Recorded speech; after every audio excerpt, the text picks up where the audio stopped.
Pour ceux qui nous connaissent déjà, nous mettons à profit effectivement cette période pour partager sur les talents du manager et notamment manager à distance. Alors, le thème qu'on va aborder aujourd'hui, il est pas mince, l'empathie. Ça a créé, en fait, et ça, c'était très intéressant, beaucoup d'échanges entre nous pour partager avec vous. Et toujours la même demande, mais je crois que c'était le cas la dernière fois. Surtout, n'hésitez pas à nous poser vos questions, à nous interpeller, puisqu'en fait, c'est ça qui fait la richesse de tous nos échanges. Alors, tout d'abord, pour vous faire un retour de ce que vous avez dit, bien sûr, l'empathie est une qualité importante pour un bon manager. Vous voyez, le pourcentage est fait. Personne ne le conteste. Par contre, on n'a pas tous la même définition de l'empathie et on y reviendra tellement tout à l'heure. D'où, encore une fois, l'importance d'échanger sur ce sujet. Alors voilà, l'empathie est-elle une qualité essentielle du manager? Oui, oui. Alors, si on revient sur la définition de l'empathie, toujours pareil, c'est pas simple l'empathie, parce que c'est arriver à identifier ce que l'autre ressent et non pas ce que l'autre va vous dire, que ce soit même avec ses yeux ou avec sa voix, et qu'est-ce qu'il ressent, donc pas simple. Valeurs humaines, bien sûr, elle est tout en haut des valeurs humaines. En revanche, vous voyez ce qui est mis en rouge là. Sympathie, compassion, considération, bienveillance. Alors, on est beaucoup échangé sur ce sujet. Sympathie, est-ce que, et on y reviendra après, est-ce qu'on doit avoir de la sympathie pour nos collaborateurs? On y reviendra. Mais ce n'est pas évident. C'est pas évident parce qu'on ne va pas peut-être tous les aimer bien. On ne va peut-être pas tous les trouver sympas.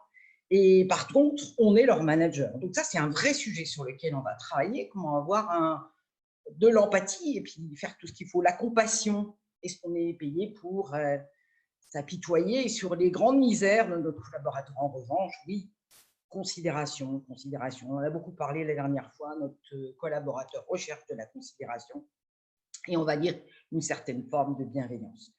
En conclusion, ça veut dire qu'il y a un truc qui n'est pas simple, c'est de conserver une distance affective, pas trop d'affect, mais si on n'en met pas assez, ben, du coup, l'empathie, ça ne le fait pas, donc on y reviendra largement tout à l'heure. Et en regard de ça, on a mis la mission du manager. Donc ça, c'est un grand sujet. Quel est mon job description? Ben, ma première mission, c'est d'atteindre les objectifs, ça c'est clair. En revanche, ben, si j'ai juste comme mission d'atteindre les objectifs et puis je sors la boîte à claques quand ils ne les ont pas et puis la grande satisfaction quand ils les atteignent, eh ben, ça ne suffit pas. Mon job en tant que manager, c'est vraiment de les aider à atteindre leurs objectifs.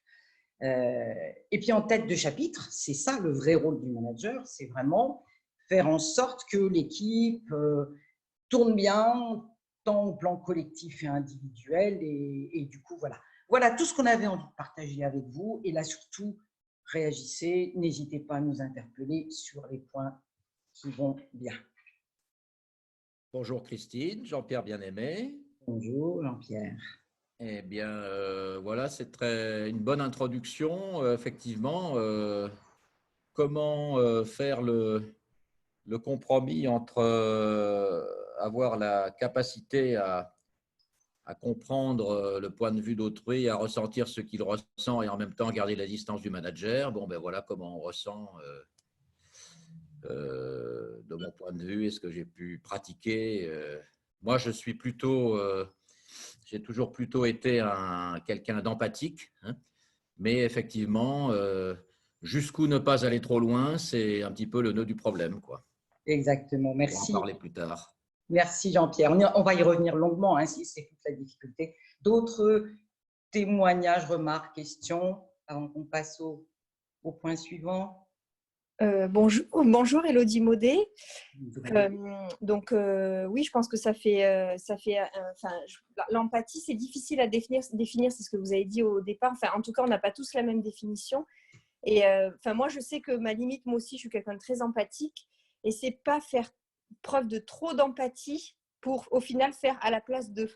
Et parfois, je peux avoir entre guillemets, ce tort-là, quoi. Donc, la séance m'intéresse. Merci. C'est une super intro. Ça va nous permettre en fait d'aller sur le le point suivant qui, bien naturellement, va être adressé par Juliette, puisque Juliette anime avec moi cette session. Alors oui, donc du coup, je vais prendre la main là sur l'aspect comportemental. Donc, je vais revenir, pour ceux qui n'étaient pas là, sur la boussole des couleurs, en vous spécifiant bien évidemment que, une fois de plus, on est tous différents et on est tous différents à l'émission de ce qu'on peut ressentir qu'à la réception. Donc, en ce qui concerne la réception, donc, qui est donc celle du manager, on a 4 profils très, très distincts.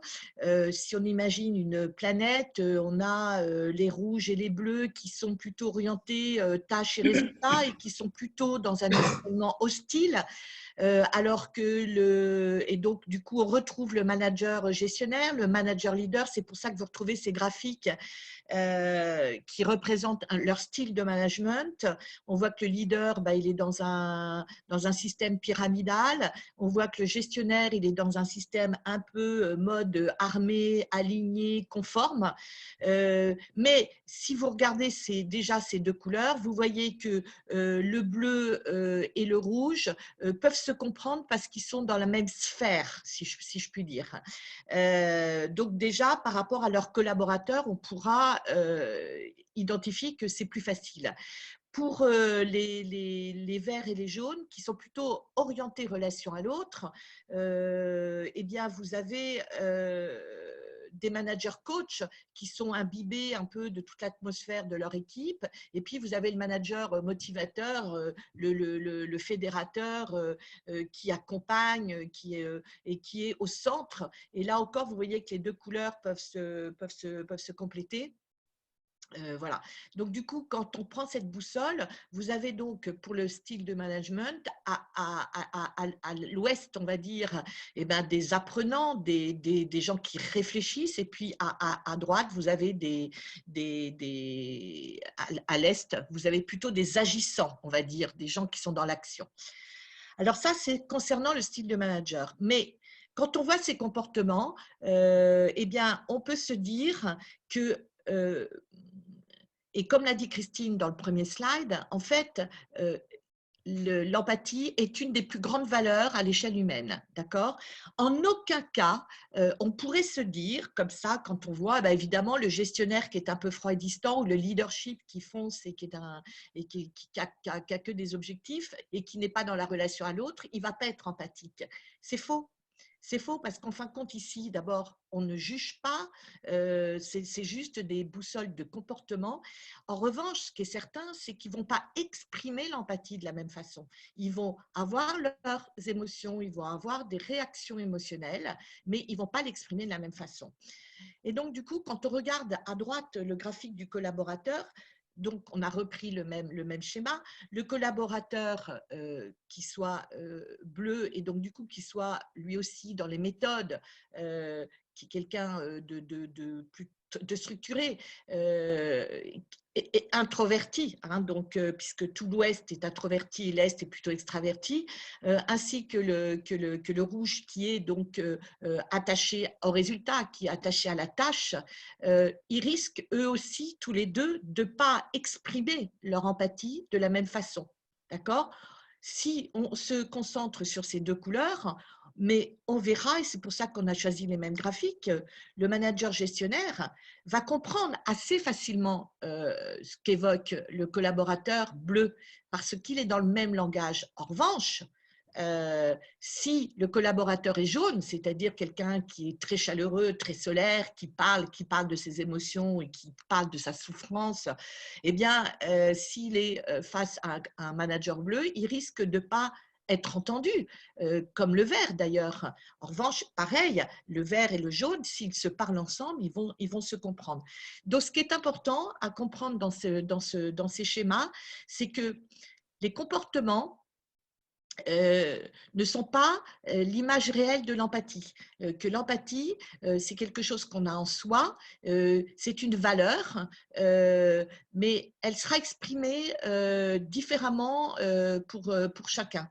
Donc, on va voir après dans la suite comment il faut fonctionner quand on a des couleurs différentes ou quand on a ces couleurs, comment il faut fonctionner.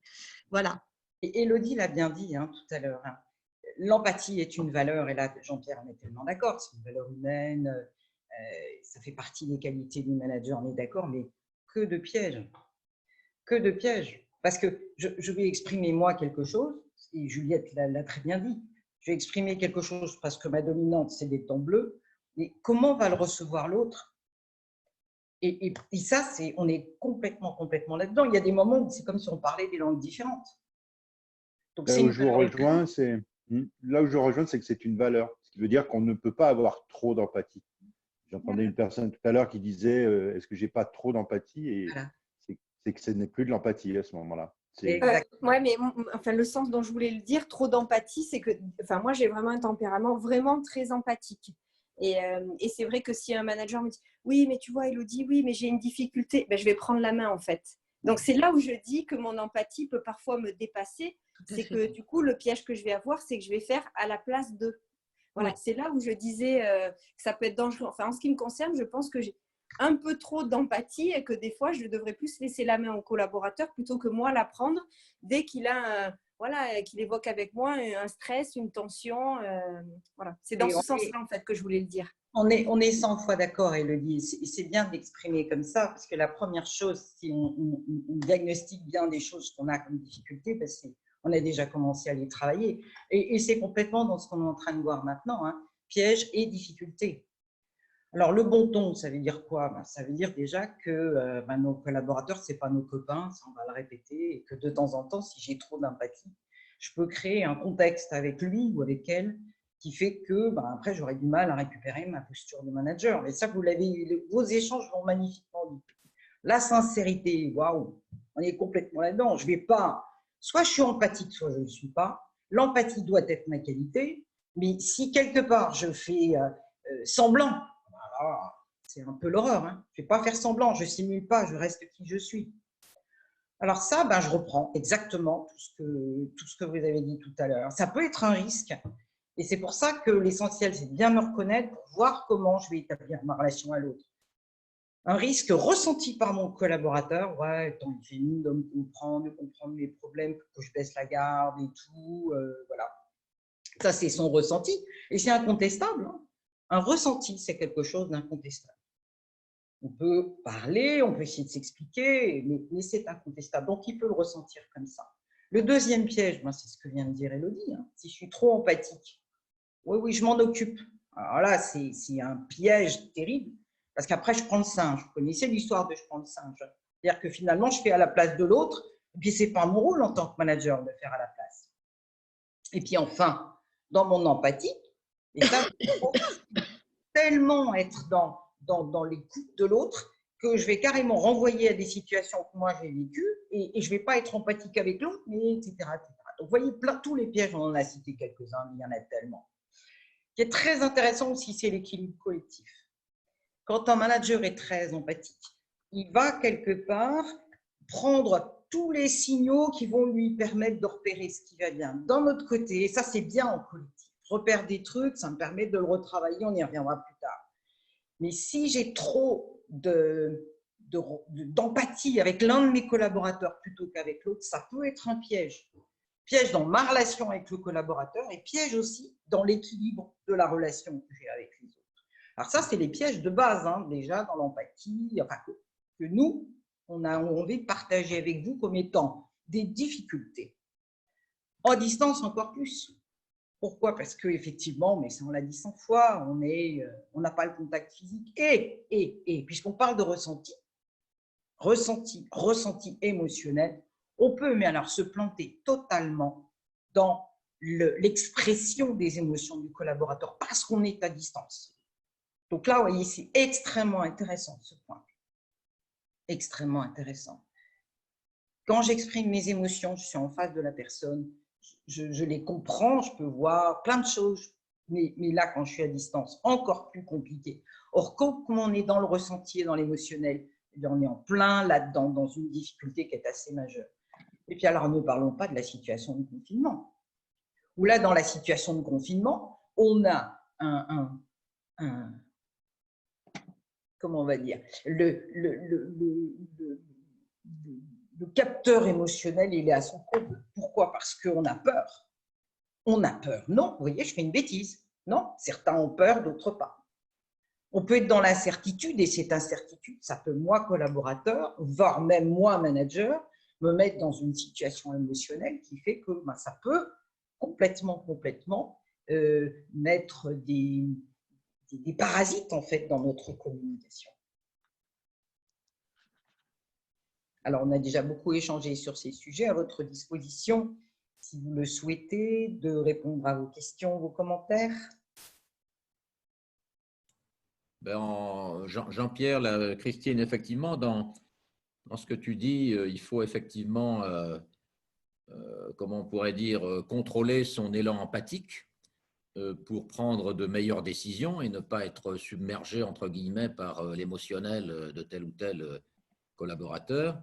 Et en fait, peut-être faut-il rapidement passer de l'empathie émotionnelle à une empathie plus passer de l'empathie où on ressent ce que sent l'autre à l'empathie où on comprend son point de vue. À ce moment-là, c'est plus cognitif, donc c'est peut-être plus mieux pour contrôler son empathie plutôt que de se laisser submerger par l'émotionnel trop vite. Super. Ça reprend aussi. C'est bien parce que les questions, on reprend après, mais effectivement, entre l'empathie cognitive, l'empathie émotionnelle, etc., peut-être se travailler son ressenti, ses émotions, qui permet quelque part d'être encore plus efficace dans sa relation avec l'autre. Et en faisant attention, Élodie, je reprends votre point de tout à l'heure, à faire très attention au profil de l'autre, parce que trop d'empathie par rapport à certains profils, comme le disait tout à l'heure Juliette, peut carrément être complètement contre-productif. Oui, Jean-François, j'ai une observation aussi par rapport à ça en termes d'empathie. Des fois aussi, la difficulté, c'est de cerner comment le collaborateur, si on prend un collaborateur, perçoit l'empathie. Moi, j'ai eu des expériences où j'avais des équipes de commerciaux et d'ingénieurs mélangés. Et ce n'est pas des gens qui ont les mêmes profils, ce n'est pas des gens qui ont les mêmes… C'est pas pareil. C'est pas pareil dans leur culture. Et il m'est arrivé, moi, d'avoir à gérer des personnes qui, moi, j'estimais qu'en termes d'empathie, puisque c'était ma façon de manager, on va dire que sur une échelle de 1 à 10, j'étais à 5. J'ai donné 5. Et puis, la façon dont il se comportait, moi, je trouvais qu'il était à 4 ou à 5 comme moi. Et puis, j'ai eu un problème avec cette personne, c'est-à-dire que j'ai quitté la boîte. Et en fin de compte, je ne m'étais pas du tout rendu compte que lui, il était à 10 dans sa relation avec moi. Et ça a fait un très, très gros clash, parce qu'on ne s'est plus vu de ce jour-là. Et je n'avais pas non plus cerné à la réception de ma façon de manager que lui, il était à un registre au-delà de ce que moi j'imaginais. Donc, c'est aussi, c'est ça qui est aussi compliqué, c'est de mesurer comment la personne, selon la caractéristique, peut voir. Tout ce que je sais, c'est qu'en termes d'empathie avec mes clients, après avoir quitté mon entreprise, j'ai toujours mes clients avec moi et des clients avec qui j'ai eu énormément de business et des affaires très fortes. Et qu'en termes d'empathie avec mes collaborateurs, quand j'ai quitté, ben là, j'en ai perdu. Parce que je suis parti sans prévenir personne, parce que quand on parle d'une entreprise, on ne le dit pas. Et ça, ils l'ont très mal vécu. Donc, c'est aussi compliqué de gérer, de déterminer bien comment le niveau à laquelle il reçoit le message. Alors que moi, je pensais être un message plus cool. Enfin, je ne pensais pas être à ce niveau-là chez lui. Super. C'est très bien. Je pense que tous ces témoignages montrent bien la difficulté, puis finalement le travail qu'on a à faire sur soi, et qui va nous amener à un moment présenté par Juliette, qui est justement la méthode. Alors, avant que Juliette prenne la parole, vous voyez que méthode, on a mis ça entre guillemets, nous on a horreur de ça. Dans nos formations, excusez-moi, dans nos formations, on a horreur des donneurs de leçons. On apprend autant de ce que vous nous dites, de ce qu'on va vous apporter. Donc, c'est vraiment le partage et méthode, il est vraiment entre guillemets. Vas-y, Juliette, je te passe la main. Oui, enfin, la méthode, on l'utilise dans nos 3 critères de performance quand même, donc sur les méthodes et organisation, mais ça n'a rien à voir en effet avec les émotions. Donc du coup, le triptyque que nous a présenté tout à l'heure Christine, qui est méthode et organisation, multiplié par motivation, multiplié par compétences, qui sont les éléments de performance, et bien là, c'est clair que l'empathie s'attaque aux 2 derniers, qui sont la motivation, donc je reprends un petit peu ce que disait Jean-François, et évidemment la montée en compétences aussi, parce qu'il faut se mettre entre guillemets à la place de l'autre. Alors, compétences en fin de compte pour renforcer l'empathie. Donc, je reprends sur les couleurs. On est bien d'accord que les couleurs n'évoquent pas les valeurs. Et pourtant, on entend parler de il faut faire abstraction de ces valeurs, mais absolument pas. Il ne faut absolument pas faire abstraction de ces valeurs. Bien au contraire, les valeurs de chacun sont internes, les émotions de chacun sont internes et chacun les montre à sa façon et les entend à sa façon. Et donc, du coup, en fin de compte, ce qu'il faut le plus possible, c'est être dans une neutralité totale en termes de réaction, en termes de comportement et de laisser entrer l'autre sans jugement et sans parti pris, on va dire, sans identification même, pour que peu que quelqu'un vous évoque une souffrance que vous avez déjà ressentie, ça peut peut-être chez vous déclencher, chez le jaune, je vais parler d'ailleurs plus de mon problème parce que j'ai vécu le même que du sien, le vert ça peut être pareil, etc. Mais attention à la neutralité.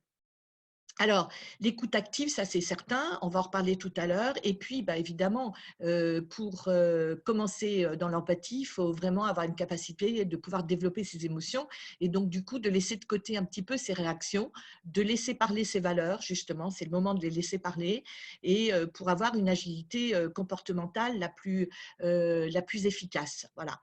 Donc, identifier les signaux faibles, il y a 3 points en fin de compte. Donc, vous avez vu, c'est entendre, comprendre, traiter. D'accord?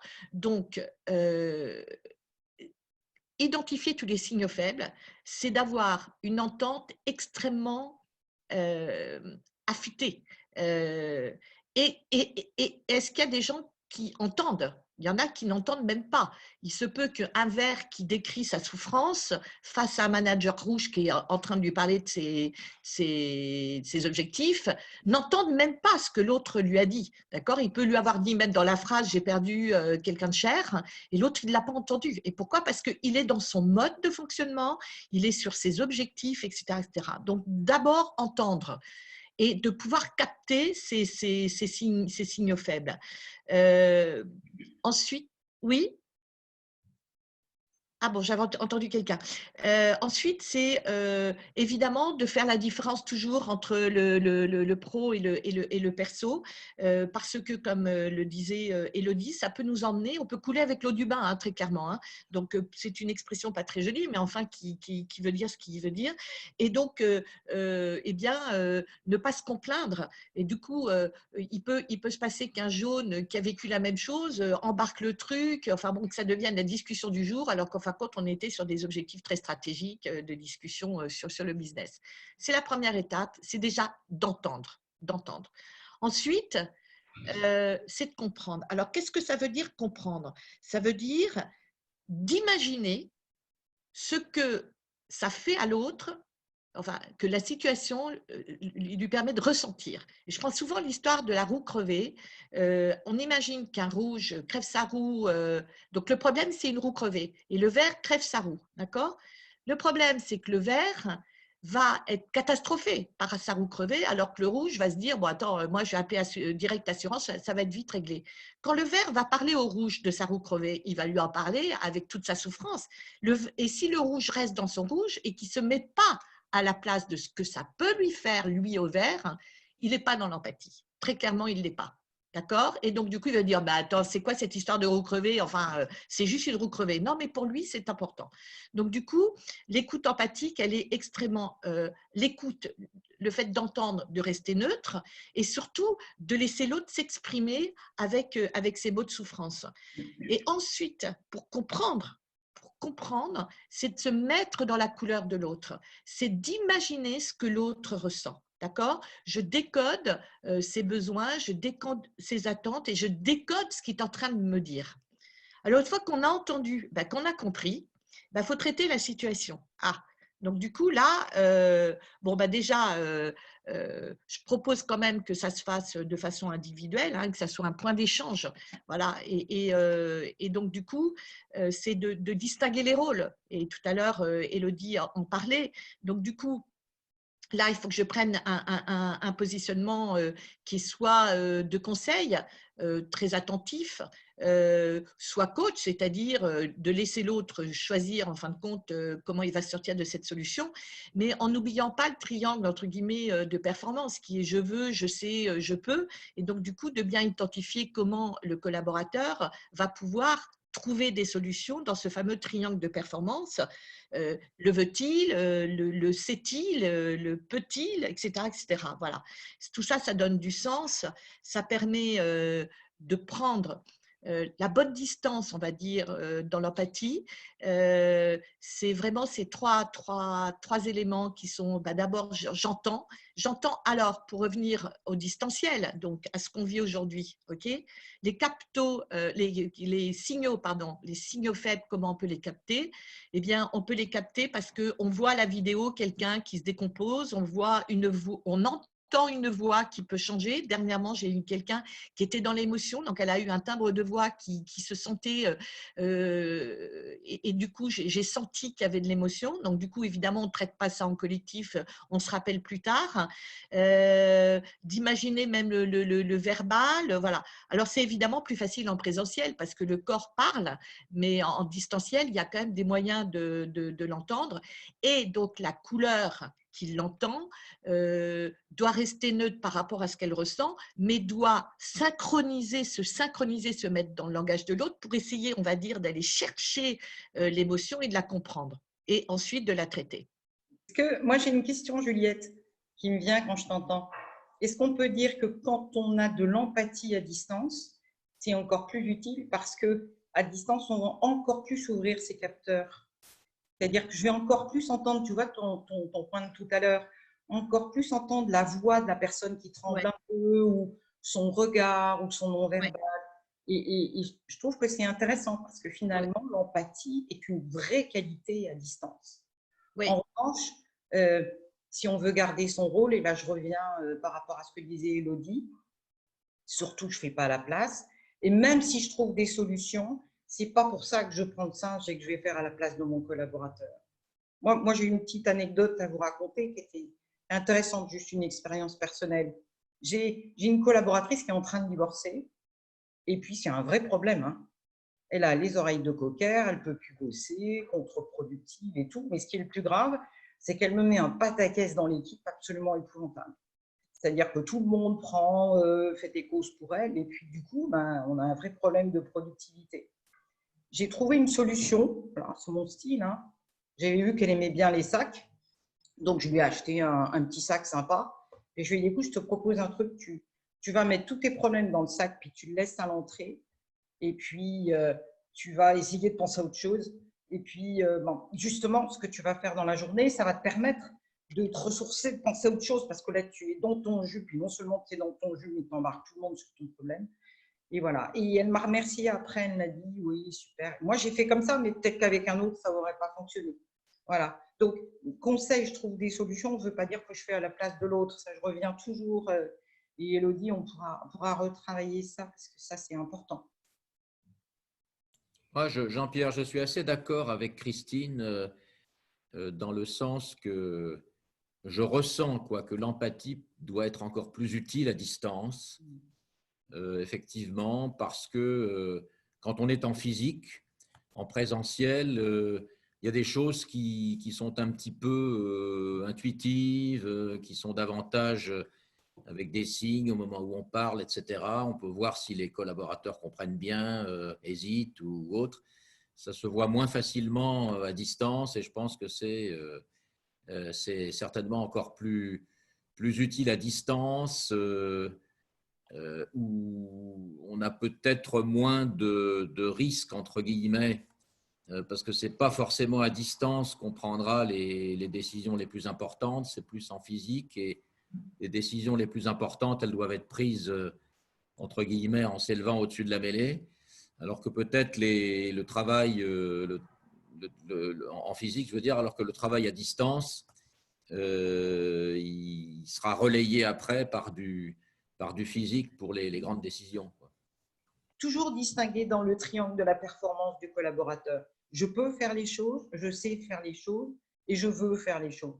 Le seul qui pourra résoudre son problème, c'est le collaborateur lui-même. Donc, ce n'est pas la peine que je prenne le singe s'il n'a pas envie de le résoudre. Voilà. Bon, très bien, merci beaucoup en tout cas, et puis bon week-end. Bon week-end. Merci, bon week-end. Bonne journée à tous. Au revoir. Merci beaucoup. Merci. Au revoir.